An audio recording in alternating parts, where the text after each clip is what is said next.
A hotter weekend coming our way, so getting out to the pool, lake, or river is certainly an enticing option. Katie Mulligan of Two Rivers Public Health Department joins us. Katie, welcome, thanks. What should we know about recreational water illnesses or RWIs? Right. Well, you're right. It's a great weekend to get outside and hit the water.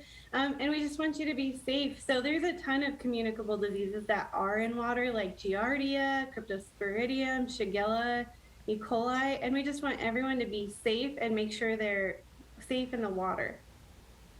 And how are some good ways for us to be safer in the water outside of the obvious?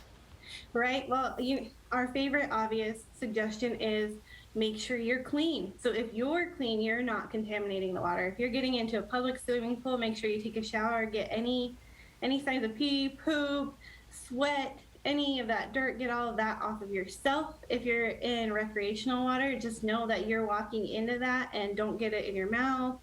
Don't let your kids get it in your mouth. I know a little dirt can be okay for kids, but this is really not the time or place for kids to be eating dirt or swallowing lake water. Now, are there people who might be more likely to get sick from an RWI?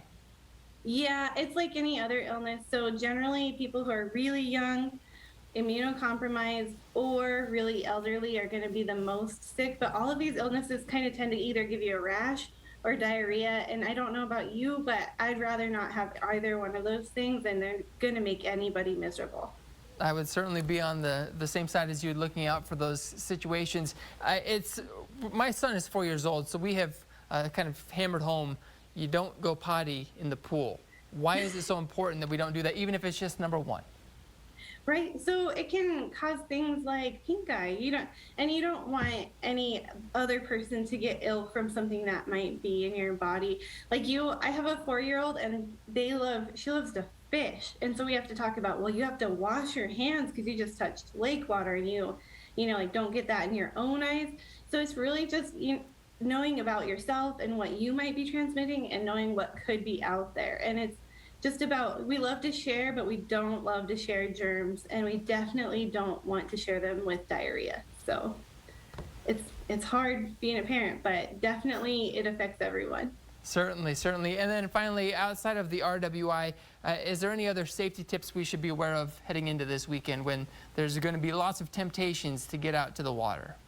Definitely. Don't forget your sunscreen. If you're near water at all, the sun is reflecting from the sky, it's coming off the water. You definitely get that UVA, UVB protection. And if you're out in a water situation where you have somebody that is with you that doesn't swim well, make sure you have a life jacket or floaties. Make sure they're able to swim safely, or that you're really keeping an eye on those poor swimmers out there.